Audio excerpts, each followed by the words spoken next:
Bonjour Pierre-Alexandre Anglade. Bonjour. Vous rentrez tout juste d'Ukraine. Vous étiez l'un des membres de la délégation parlementaire emmenée par la présidente de l'Assemblée nationale, Yaël Braun-Pivet. Qu'avez-vous vu et qu'avez-vous entendu lors de ce séjour en Ukraine ?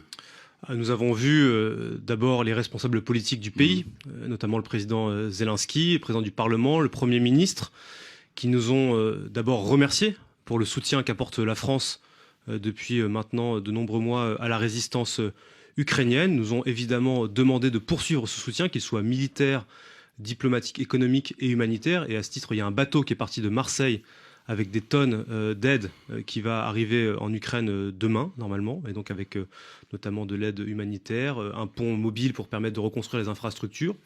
Et puis ce que j'ai vu, c'est évidemment la brutalité de la guerre.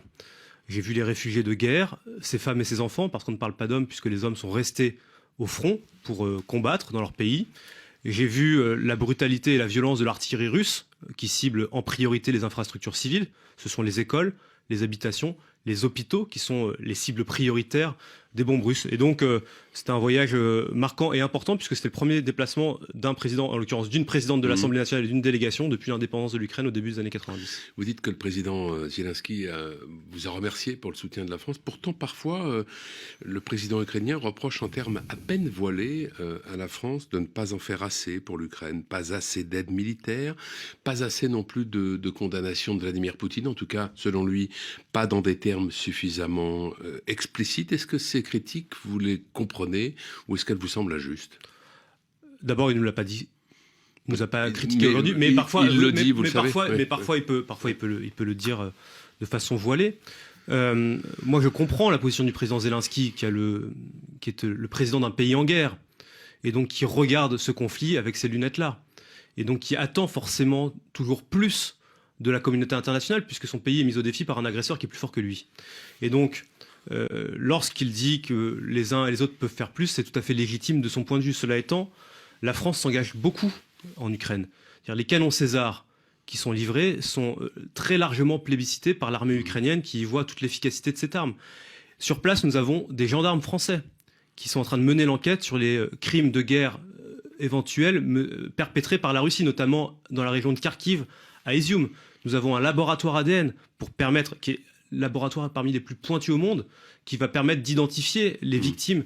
Nous livrons de l'aide humanitaire. Nous permettons de maintenir le front uni des Européens face à la Russie de Vladimir Poutine, à un moment donné où parfois certains pays aimeraient desserrer l'étau sur la Russie. Donc la France agit beaucoup, elle agit résolument, elle continuera à le faire. Dans quel état d'esprit avez-vous trouvé le président ukrainien ? Déterminé à mener le combat, déterminé à reconquérir tout ce qui a été pris par la Russie ? Oui, une très très grande détermination, une très grande volonté d'aller de l'avant. Son pays est victime d'une agression. L'Ukraine n'est pas attaquée pour ce qu'elle fait, elle n'agresse ni ne menace personne, elle est attaquée pour ce qu'elle est, c'est-à-dire un pays libre, démocratique et souverain qui a fait le choix de se tourner vers l'Europe. Et donc cette agression injuste renforce la détermination des Ukrainiens qui mettent beaucoup de cœur au combat et qui aujourd'hui ont pour objectif très clairement de recouvrir l'intégrité territoriale de leur pays jusqu'au bout. Et il nous l'a dit dans ces termes-là, avec la plus grande détermination. Et je crois qu'ils iront effectivement, en tout cas, tant que l'aide internationale sera là, jusqu'au bout. En prévenant, je reprends les termes du président Zelensky, que les soldats russes seraient tués un par un. Oui, est-ce qu'il vous arrive de vous demander parfois si l'on ne se dirige pas vers une catastrophe mondiale ? En permanence. Je pense que chaque responsable politique devrait avoir ça à l'esprit. Le moment de tension exceptionnel dans lequel nous nous trouvons, la violence débridée, les ruptures qui peuvent exister entre la Russie et le monde occidental. Mais ce que je note aussi, c'est le très grand isolement de la Russie. Aujourd'hui, la Russie est seule. Et ce qui s'est passé la semaine passée au Conseil de sécurité des Nations Unies, ou même des soutiens potentiels de la Russie comme la Chine, se sont abstenus, démontre son isolement croissant. Et le discours très dur de Vladimir Poutine, qui au fond, vendredi dernier, nous a dit qu'il était non seulement en guerre contre l'Ukraine, mais qu'il se pensait en guerre contre tout l'Occident, contre ses valeurs, et au cœur de cet Occident, l'Europe. Et donc oui, le moment que nous traversons est un moment grave, c'est pour ça qu'il appelle à beaucoup de responsabilités, beaucoup de mesures dans les propos, mais aussi un soutien nécessaire à l'Ukraine, parce que, regardons les choses telles qu'elles sont, si les Européens, si les Américains n'avaient pas soutenu l'Ukraine le 24 février dernier, les Russes seraient déjà à Kiev, et le régime politique que nous connaissons aujourd'hui en Ukraine ne serait plus celui-là. Qu'est-ce qu'il reste comme porte de sortie pour vous à Vladimir Poutine aujourd'hui ? Il en reste peu, il en reste très peu. En réalité, on sent bien qu'il est sous la pression des plus durs du régime, que lui-même s'enferme dans une sorte de révisionnisme historique des relations entre son pays et l'Occident et l'Europe en particulier. Et donc, il faut qu'il arrive à revenir à la raison. Mais je ne crois pas que ce soit l'état d'esprit dans lequel il se trouve aujourd'hui. Je pense que Vladimir Poutine est dans une fuite en avant qui est, à mon sens, très dangereuse et très inquiétante pour l'avenir. Un débat sur l'Ukraine va avoir lieu aujourd'hui à l'Assemblée nationale, donc pour l'ouverture, pour la rentrée parlementaire. À quoi va-t-il servir ce débat ? Il va servir d'abord au gouvernement et en particulier à la Première ministre de remettre en perspective l'action menée par la France depuis 6 mois. La façon dont nous agissons contre les conséquences de ce conflit, parce que cette guerre n'a pas que des conséquences sur l'Ukraine, elle a des conséquences sur l'Europe et même sur le monde en général, sur l'énergie, sur le pouvoir d'achat, sur l'inflation. Et puis, ça va permettre aussi aux formations politiques de dire clairement quelle est leur ligne sur l'Ukraine et qu'est-ce qu'ils préconisent pour la suite du conflit. Il y a beaucoup de flou, beaucoup de troubles, notamment au Rassemblement national, à la France insoumise, qui, en cœur, se scandalise de ce qui se passe en Ukraine, mais dans le même temps demande à ce que les sanctions soient levées et que les livraisons d'armes soient arrêtées.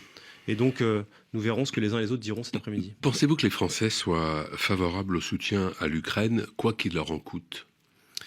Je ne sais pas s'ils le sont majoritairement. En tout cas, ce que je sais, c'est que ce soutien est important pour la France et pour l'Europe. Parce que ce que nous a appris Vladimir Poutine depuis maintenant près de 15 ans, c'est que chaque agression, chaque invasion en précède une autre. Et donc, très objectivement, après avoir attaqué la Géorgie, après s'être emparé de la Crimée, d'une partie du Donbass, il a voulu s'emparer de toute l'Ukraine. Il n'a pas réussi parce que nous l'avons empêché. Mais on peut se dire que si demain il décidait de poursuivre et qu'il arrivait à conquérir l'Ukraine, il pourrait avoir des velléités sur d'autres régions d'Europe, notamment les États baltes ou la Pologne. Et donc ce conflit concerne la France et tous les Européens. C'est pour ça que ce soutien est extrêmement important, parce que si nous n'arrêtons pas Vladimir Poutine maintenant, alors nous ne connaîtrons peut-être plus la paix et la sécurité en Europe pendant longtemps. Et s'il y avait par exemple des coupures d'électricité cet hiver, vous pensez que ça pourrait mettre à rude épreuve la solidarité avec l'Ukraine dans l'esprit des citoyens français ? Bien sûr, c'est pour ça que le gouvernement et les autorités européennes, la Commission européenne, le Parlement européen, prennent des mesures dès à présent pour éviter que nous nous retrouvions dans une situation de tension trop aiguë sur notamment l'énergie qui pourrait effectivement avoir des conséquences. C'est le plan de sobriété qu'on met en place au niveau national, c'est le remplissage des cuves de gaz au niveau européen qui doivent nous permettre de passer l'hiver. Mais effectivement, cette guerre aura des conséquences. Et le président de la République l'a dit lui-même, il faut être prêt à payer le prix de la liberté, de la démocratie. Et moi, je pense que si nous ne sommes pas prêts à le payer maintenant, nous paierons plus tard un prix beaucoup plus élevé. Je le disais, peut-être celui de la division, peut-être celui de l'insécurité et de la guerre en Europe. C'est aujourd'hui donc la rentrée parlementaire avec ce débat dont on vient de parler. Une rentrée que tout le monde annonce électrique. Est-ce que c'est aussi ce que vous imaginez ? Je l'espère pas. Je l'espère pas parce qu'on ne peut pas se payer le luxe de l'instabilité au Parlement, du cafouillage et du bazar. On a besoin d'avoir un Parlement qui fonctionne. On vient d'en parler pendant 5 minutes. Nous sommes dans un temps... Mais dans sa diversité politique. Mais évidemment, et chacun peut le faire valoir. Mais à un moment donné, il y a un débat. Et à un moment donné, il faut être capable d'avancer. Si c'est pour se retrouver face à des oppositions qui font le choix du chaos, de l'obstruction, ça ne va pas fonctionner. Et je pense que les Français n'ont pas fait le choix d'élire un Parlement différent pour que celui-ci soit bloqué ou inefficace au bout de 2 ou 3 mois d'action.